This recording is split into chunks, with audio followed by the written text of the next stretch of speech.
আমরা ইতিহাসের কলঙ্কিত কোন অধ্যায়ের পুনরাবৃত্তি আর করতে চাই না। জুলাই অভ্যুত্থানের বর্ষপূর্তিতে মঙ্গলবার রাতে জাতির উদ্দেশ্যে প্রধান উপদেষ্টা অধ্যাপক মোহাম্মদ ইউনূসের ভাষণ। তাদের সম্মুখভাগে ছিলেন আমাদের শুরুতে ২৪ জুলাই আগস্টে দেশকে স্বৈরাচার মুক্ত করতে আত্মদানকারী জাতির শ্রেষ্ঠ সন্তানদের স্মরণ করেন তিনি। জানান, সংস্কার, বিচার ও জাতীয় নির্বাচন আয়োজন, এই তিনটি অন্তর্বর্তী সরকারের প্রধান কাজ। আজকের দিনে আমি জাতির সূর্য সন্তান জুলাই শহীদদের গভীর শ্রদ্ধার সঙ্গে স্মরণ করছি। পরে ফেব্রুয়ারিতে রমজানের আগেই ভোট আয়োজনে নির্বাচন কমিশনকে চিঠি দেয়া হবে বলে জানান প্রধান উপদেষ্টা। বলেন, বুধবার থেকেই শুরু হবে সেই কার্যক্রম। আমরা এবার একটা নির্বাচিত সরকারের কাছে দায়িত্ব হস্তান্তরের প্রক্রিয়া শুরু করব।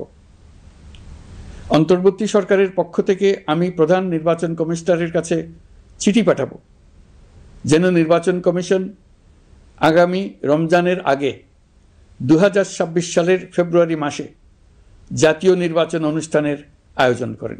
সরকারের পক্ষ থেকে এই নির্বাচন যাতে সুষ্ঠু, শান্তিপূর্ণ ও উৎসবমুখরভাবে সম্পন্ন করা যায়, সেজন্য সব ধরনের সাহায্য সহযোগিতা দেয়া হবে বলে উল্লেখ করেন তিনি। একটা গোষ্ঠী নির্বাচনকে বাধাগ্রস্ত করার জন্য উন্মুখ হয়ে আছে।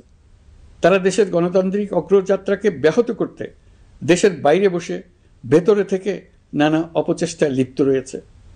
আমাদেরকে অবশ্যই খেয়াল রাখতে হবে তারা যেন নির্বাচনকে সংঘাতময় করে তোলার কোনো রকমের সুযোগ না পায়। ভবিষ্যতে কোনো সরকার যেন ফ্যাসিস্ট হয়ে উঠতে না পারে, ফ্যাসিবাদের লক্ষণ পেলেই তাৎক্ষণিকভাবে তা নির্মূলের আহ্বানও তার। আমাদেরকে নিশ্চিত করতে হবে ভবিষ্যতের কোনো সরকারই যেন আর ফ্যাসিস্ট হয়ে উঠতে না পারে।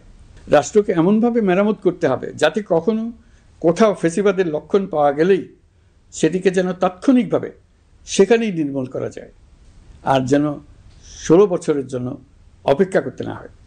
এছাড়া জুলাই সনদকে জাতির জন্য ঐতিহাসিক অর্জন আখ্যা দিয়ে অধ্যাপক ইউনূসের আশা, অচিরেই রাজনৈতিক দলগুলো জুলাই সনদে সই করবে। আসুন নতুন বাংলাদেশ গড়ার প্রথম বড় পরীক্ষায় সফলভাবে উত্তীর্ণ হই। Mohammad Hussain, star news, Dhaka.